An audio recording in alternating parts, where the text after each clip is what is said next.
ዓለማችን ዛሬ በከፍተኛ ውጥረት ማዕበል ውስጥ ትገኛለች። በተለይም የዓለም ኢኮኖሚ ደም ስር የሆነው የሆርሙዝ ባህረ ሰላጤ ዳግም የሃያላን ጂኦፖለቲካዊ ፍልሚያና የዲፕሎማሲ ትንቅንቅ ማዕከል ሆኗል። ይህ ትንታኔ ኢራን በስትራቴጂካዊው የውሃ መስመር ላይ እያሳየች ካለው ደፋር ወታደራዊ እርምጃና የዲፕሎማሲ ልዕልና ሙከራ ጀምሮ አሜሪካ ይህንን ተጽዕኖ ለመቀልበስ የምታሰማውን እጅግ ከባድ የኢኮኖሚና የወታደራዊ ጥቃት ዛቻን በጥልቀት ይቃኛል። ከዚሁ ዓለም አቀፋዊ ትርምስ ጎን ለጎን በደቡባዊ ሊባኖስ በእስራኤልና በኢራኑ ተኪ ኃይል ሄዝቦላ መካከል ዳግም ያገረሸው ደም አፋሳሽ ግጭት እንዲሁም እስራኤል ብሔራዊ ደህንነቷን ለማስጠበቅና የኢራንን የኒኩሌር ህልም ለማክሸፍ ያላትን የማያወላውል አቋም ይመረምራል። በአጠቃላይ ይህ በኢራን በአሜሪካና በእስራኤል መካከል እየተካሄደ ያለውን እጅግ ውስብስብ የጥቅም የህልውናና የኃይል ሚዛን የቼዝ ጨዋታ በማስገንዘብ የዓለም ሰላም በምን ያህል ስስ ገመድ ላይ እንደተንጠለጠለ ቁልጭ አድርጎ የሚያሳይ ነው።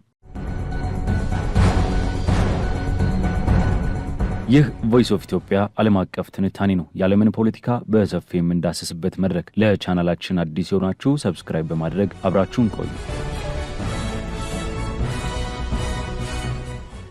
በዓለማችን እጅግ ስትራቴጂካዊና ወሳኝ በሆነው የሆርሙዝ ባህረ ሰላጤ የውሃ መስመር ላይ ዳግም ያንዣበበው የደህንነት ስጋት የዓለምን የጂኦፖለቲካና የኢኮኖሚ ትርታ በከፍተኛ ደረጃ እያናጋ ይገኛል። ይህ የውሃ መስመር የዓለምን የነዳጅና የጋዝ አቅርቦት በከፍተኛ ደረጃ የሚያስተላልፍ የደም ስር በመሆኑ በስፍራው የሚከሰት ማንኛውም አነስተኛ ግጭት እንኳን ዓለም አቀፋዊ የጦርነትና የኢኮኖሚ ቀውስን የማስነሳት አቅም አለው። ከኦማን የባህር ዳርቻ አቅራቢያ ማንነቱ ባልታወቀ ተወንጫፊ አካል አንዲት የጭነት መርከብ ላይ የተፈጸመው ድንገተኛ ጥቃት ይህንኑ የተዳፈነ የውጥረት እሳት ዳግም አቀጣጥሎታል። የዩናይትድ ኪንግደም የባህር ላይ ኦፕሬሽኖች እንዳረጋገጠው ይህ ጥቃት የተፈጸመው ከኦማን ዳልኩት ወደብ በስተደቡብ ምስራቅ 7.5 የባህር ማይል ርቀት ላይ ሲሆን የመርከቧን ቀኝ ጎን በመምታት በማዘዣ ድልድዩ ላይ ጉዳትን አድርሷል። ምንም እንኳን በዚህ ጥቃት የሰው ሕይወትም ሆነ የአካባቢው ብክለት አለመከሰቱ ቢገለጽም የመርከቧ አዛዥ ወዲያውኑ ለሚመለከታቸው አካላት ያቀረቡት የአደጋ ጥሪ የጥቃቱን አድራጊዎች ማንነትና የተጠቀሙበትን የጦር መሳሪያ አይነት ለማጣራት ፈጣን ምርመራ እንዲጀመር አስገድዷል። ከዚህ ጋር በተያያዘ የአሜሪካ ባለስልጣናት መርከቧ የተመታችው በኢራን ሰው አልባ አውሮፕላን መሆኑን አረጋግጠናል ማለታቸው ጉዳዩን ይበልጥ ውስብስብ አድርጎታል። ይህ ጥቃት የተከሰተው በክልሉ ለወራት ዘልቆ የነበረው ከፍተኛ ውጥረትና መስተጓጎል አብቅቶ የባህር ላይ ትራንስፖርት እንቅስቃሴ ወደ ነበረበት መመለስ በጀመረበት እጅግ ስስ በሆነው የሽግግር ወቅት ላይ ነው። የዓለም አቀፉ የባህር ላይ ድርጅትና የኦማን መንግስት መርከቦችና መርከበኞች በዚህ ስትራቴጂካዊ የውሃ መስመር ላይ በሰላም እንዲንቀሳቀሱ በማሰብ አዲስ የደህንነት ኮሪደርን ይፋ ባደረጉ ማግስት የተፈጸመው ጥቃት የሆርሙዝ ባህረ ሰላጤ አሁንም ቢሆን በማንኛውም ጊዜ ሊፈነዳ የሚችል የባሩድ በርሜል መሆኑን አጉልቶ አሳይቷል። ይሁንና በዚህ የውጥረት ማዕበል ውስጥ የኢራን እስላማዊ ቤታዊ ዘብ የባህር ኃይል ያወጣው እጅግ ጥብቅና የማያወላዳ መግለጫ የኢራንን ቀጠናዊ የኃይል ተጽዕኖና ወታደራዊ ልዕልናን በግልጽ ያሳየ ክስተት ሆኗል። የኢራን የባህር ኃይል በሆርሙዝ ባህረ ሰላጤ የሚያልፉ ማናቸውም መርከቦች በኢራን መንግስት በይፋ የተፈቀዱና የተሰመሩ መስመሮችን ብቻ መከተል እንዳለባቸው በማሳሰብ ከዚህ ውጭ የሚደረግ ማንኛውም የባህር ላይ ጉዞ በጥብቅ የተከለከለና እጅግ አደገኛ መሆኑን አስጠንቅቋል። የኢራን ወታደራዊ ኃይል በዚህ ብቻ አላበቃም። በሆርሙዝ ባህረ ሰላጤ የሚያልፉ ሁሉም መርከቦች ከኢራን የባህር ኃይል ባለስልጣናት ጋር በኮሙኒኬሽን ቻናል 16 በኩል ቅድመ ግንኙነት ማድረግና ፈቃድ ማግኘት እንዳለባቸው ግዴታን ጥሏል። ይህንን መመሪያ ጥሰው ከኢራን እውቅና ውጭ አቋርጠው ለማለፍ በሚሞክሩ መርከቦች ላይ የማያዳግም እርምጃ እንደሚወስድ ያወጣው ማስጠንቀቂያ ኢራን በባህረ ሰላጤው ላይ ያላትን የቁጥጥር አቅምና የበላይነት ዓለም እንዲቀበል ያስገደደ ተግባራዊ ፖሊሲ ሆኗል። ይህ ማስጠንቀቂያ በተግባርም ታይቷል። 3 የነዳጅ ጫኝ መርከቦች በተባበሩት አረብ ኤሚሬትስ የምትተዳደረው ብሉ ስታር 1 በጃፓን የምትተዳደረው አዙማሳንና ኦሜጋ ትሬደር የኢራንን ማስጠንቀቂያ ተከትለው አቅጣጫቸውን ቀይረው ወደ ፋርስ ባህረ ሰላጤ ለመመለስ መገደዳቸው ኢራን የዓለምን የነዳጅ ፍሰት የልብ ምት የመቆጣጠር አቅሟ ምን ያህል ጠንካራ መሆኑን በተግባር ያረጋገጠ ነው። ከዚህ ወታደራዊ የበላይነት ትዕይንት ጀርባ የኢራን ፖለቲካዊ አቅምም እጅግ የጠነከረ ሆኖ ቀርቧል። የኢራን ፓርላማ አፈ ጉባኤ መሐመድ ባጋር ቃሊባፍ ጦርነቱ ከመጀመሩ በፊት ለሰላም ስምምነት በተደረገው የመጀመሪያ ምዕራፍ ላይ የነበራቸውን አቋም በድጋሚ በማስተጋባት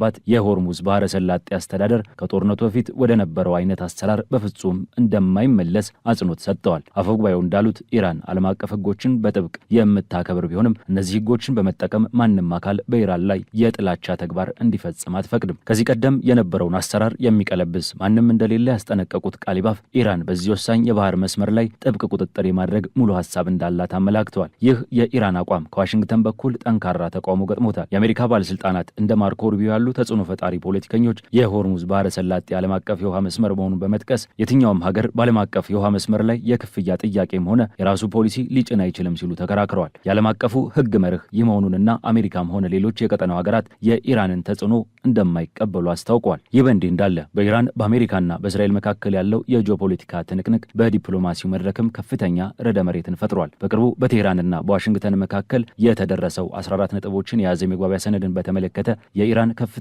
ተደራዳሪ የሆኑት ሞሐመድ ባጋር ቃሊባፍ ስምምነቱን ለኢራን የላቀ ታሪካዊ ድልና ለአሜሪካ እንዲሁም ለአስመሳይቱ ላሏት የእስራኤል መንግስት ደግሞ የሽንፈት ማረጋገጫ አድርገው አቅርበውታል። በአዘርባይጃን በተካሄደ ኮንፈረንስ ላይ ንግግር ያደረጉት ቃሊባፍ ይህ የኢስላማባድ የመግባቢያ ሰነድ ተብሎ የሚጠራው ስምምነት የተገኘው በአሜሪካ ጫና ሳይሆን በኢራን የጦር ኃይሎች ብርቱ ተጋድሎ በህዝቧ ጽናትና በመንግስት ጥበብ መሆኑን አስታውቋል። የስምምነት ኢራን ለአሜሪካ ፍላጎት ሳትንበረከክ የራሷን ብሔራዊ ጥቅም ያረጋገጠችበት መሆኑን በመግለጽ የሰላም ስምምነቱ በቀጠናው ያሉ ሀገራት የራሳቸውን ደህንነት በራሳቸው እንዲያስተዳድሩ የሚያስችል እንደሆነም አብራርተዋል። ስምምነቱ ጦርነትን ለማቆምና ውጥረትን ለማርገብ ያለመ ቢሆንም በሁለቱ ሀገራት መካከል ላሉት ውስብስብና ያልተፈቱ ጉዳዮች በተለይም የኢራንን የኒኩለር ፕሮግራም በተመለከተ የ60 ቀናት የድርድር የጊዜ ገደብን አስቀምጧል።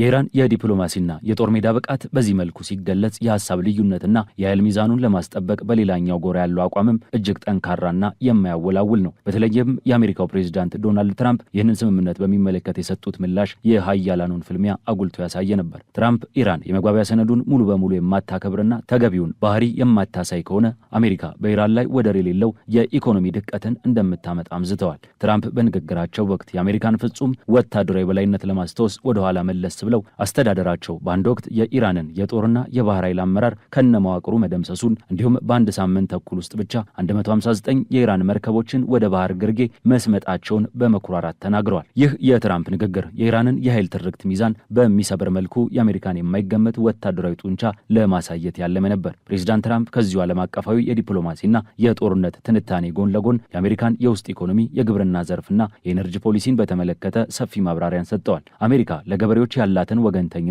ከቻይናና ከሌሎች ሀገራት ጋር በነበረው የንግድ ጦርነት የግብርናውን የንግድ ጉድለት በ42 በመቶ መቀነሳቸውን ለ17 ቢሊዮን ዶላር የሚገመት የአሜሪካ የግብርና ምርት በተለይም አኩሪ አተር፣ ስንዴና በቆሎ በቻይናና በሌሎች ገበያዎች እንዲሸጥ ማድረጋቸውን ገልጸዋል። የባይደን አስተዳደር የጣለውን የአሜሪካ ውሃዎች ጥብቅ ሕግ መሰረዛቸውንና የኤሌክትሪክ ተሽከርካሪዎችን ብቻ እንዲመረቱ የሚገደደውን ሕግ በማስቀረት ኢንዱስትሪውን ነፃ መውጣታቸውን ዘርዝረዋል። ትራምፕ ይህንን የውስጥ ፖሊሲ ከውጭ ጉዳይ ጋር አያይዘው ያነሱት አሜሪካ በኢኮኖሚም ሆነ በወታደራዊ አቅሟ በዓለም ላይ ተወዳዳሪ እንደሌላት ለማሳየትና ማንም ሀገር በተለይም ኢራን ይህንን አቅም መፈታተን እንደማትችል ለማስጠንቀቅ ያለመ ነው። በሌላ በኩል ይህ ዓለም አቀፋዊ መግባቢያ ሰነድ ገና ወረቀት ላይ ያለ በመካከለኛው ምስራቅ ያለው የጦር ሜዳ እውነታ ፈጽሞ የተለየ መልክ ይዟል። በደቡባዊ ሊባኖስ በእስራኤል ጦርና በኢራን የቅርብ አጋር በሆነው ሄዝቦላ መካከል ያለው ግጭት በማገርሸቱ የተደረሰው የሰላም ስምምነት ገመድ መበጠስ ጀምሯል። በእስራኤል የአየር ድብደባ በሊባኖሷ ናባቴ ከተማ ላይ የሚታየው ጥቁር የጢስ ቋሚ የግጭቱን ዳግም ማገርሸት ያበስራል። ሄዝቦላ በእስራኤል ጦር ላይ ጥቃት ሰንዝሮ ወታደሮችን ማቁሰሉ ሲነገር፣ የእስራኤል ጦርን በበኩሉ የአጸፋ እርምጃ በመውሰድ አካባቢውን የጦርነት ቀጠና አድርጎታል። የአዲስ ግጭት በትራምፕ አሸማጋይነት የተሞከረውን የሰላም ስምምነት አደጋ ውስጥ የጣለው ሲሆን ሄዝቦላ የኢራን ዋነኛ የቀጠናው ክንድ በመሆን ግጭቱ በቀጥታ የኢራንና የእስራኤል የተኪ ጦርነት አካል ነው። የእስራኤል ጠቅላይ ሚኒስትር ቤንያሚን ኔታንያሁ ምንም እንኳን አሜሪካ ከኢራን ጋር የሰላም ስምምነት ብትፈራረምም እስራኤል በደቡባዊ ሊባኖስ ካላት ወታደራዊ ይዞታ አንድም ስንዝር ወደ ኋላ እንደማታፈገፍግ በይፋ አሳውቀዋል። ኔታንያሁም ሆኑ መከላከያ ሚኒስትሩ እስራኤል ካትዝ የሄዝቦላህን መዋቅር ሙሉ በሙሉ ማፍረስና የሊባኖስን ሉዓላዊነት በተግባር ማረጋገጥ ሳይቻል እንዲሁም የእስራኤል ሰሜናዊ ድንበር ነዋሪዎች ደህንነት ሳይረጋገጥ እስራኤል ጦሯን ከሊባኖስ እንደማታስወጣ አጽንኦት ሰጥተዋል። ይህንን ተከትሎም በእስራኤልና በአሜሪካ አስተዳደር መካከል የቃላት ምልልስና የፖለቲካ አለመግባባት ተፈጥሯል። ኔታንያሁ በትራምፕ የሚመራው የአሜሪካ አስተዳደር የቱንም ያህል ጫና ቢያደርግም እስራኤል ሕልውናዋን ለማስጠበቅ ስትል የያዘችውን የጸጥታ ስጋት አሳልፋ እንደማትሰጥ አስረግጠው ተናግረዋል። የዚህ ሁሉ ፖለቲካዊና ወታደራዊ ትርምስ ማጠንጠኛ የሆነችው ኢራን የኒኩለር ፕሮግራም ባለቤት እንዳትሆን የሚያደርግ ጥረት የሁሉም ሀያላን ሀገራት ቀይ መስመር ሆኖ ቀጥሏል። ኔታንያሁ ኢራን የኒኩለር ጦር መሳሪያ እንዲኖራት በምንም አይነት ሁኔታ አንፈቅድም ሲሉ፣ አሜሪካም ይህንኑ አቋም ደግፋ ትቆማለች። ነገር ግን ኢራን በበኩሏ በሆርሙዝ ባህረ ሰላጤ ያሳየችው ወታደራዊ ድፍረት በመግባቢያ ሰነዱ ላይ ያንጸባረቀችው የፖለቲካ ልዕልናና በሄዝቦላ በኩል የምታሳድረው የቀጠናው ተጽዕኖ አቅሟ በቀላሉ የሚገመት አለመሆኑን በግልጽ አስመስክሯል። ስናጠቃልለው ከሆርሙዝ ባህረ ሰላጤ ጀምሮ እስከ ደቡባዊ ሊባኖስ ተራሮች ድረስ የሚታየው የጦር መሳሪያና የዲፕሎማሲ ቋንቋ የዓለማችንን እጅግ ውስብስብ የኃይል ሚዛን ያሳያል። ኢራን ዓለም አቀፉን የነዳጅ ፍሰት የማስተጓጎልና የፖለቲካ አጀንዳዋን በአያላኑ ላይ የማስተናገድ አቅሟን በተግባር ስታሳይ፣ በአንጻሩ አሜሪካ ወደር የማይገኝለትን የኢኮኖሚ ማዕቀብና ወታደራዊ ማጥቃት አቅሟን እንደ መከላከያ ጋሻ ተጠቅማበታለች። በተመሳሳይ እስራኤል የብሔራዊ ደህንነቷን ጉዳይ ለድርድር እንደማታቀርብና ማንኛውም የህልውና ስጋት በራሷ ክንድ ለመመከት ያላትን የማያወላውል አቋም አሳይታለች። ይህ የሶስትዮሽ የጂኦፖለቲካ ቼዝ ጨዋታ አንዱ የሌላውን አቅም የሚመዝንበት፣ ወደኋላ ማፈግፈግ እንደ ሽንፈት የሚቆጠርበትና የዓለም ሰላም በክር ላይ የተንጠለጠለበት እጅግ አሳሳቢ የታሪክ ምዕራፍ በግልጽ የሚያሳይ ህያው ምስል ነው። ውጥረቱ፣ ድርድሩ፣ ዛቻውና ጥቃቱ ሁሉም የየራሳቸውን የጥቅምና የህልውና ትርክት እያስጠበቁ ያሉበት ውስብስብ የዘመናችን እውነታ ነው። የዛሬው ዓለም አቀፍ ትንታኔያችን በዚሁ ተቋጨ። ስለተከታተላችሁን እያመሰገንን ለቻናላችን አዲስ የሆናችሁ ሰብስክራይብ በማድረግ ቤተሰብ እንድትሆኑ እንጋብዛለን። ከሰዓታት በኋላ በሌሎች ዓለም አቀፍ ጉዳዮች እስከምንገናኝ ሰናይ ጊዜ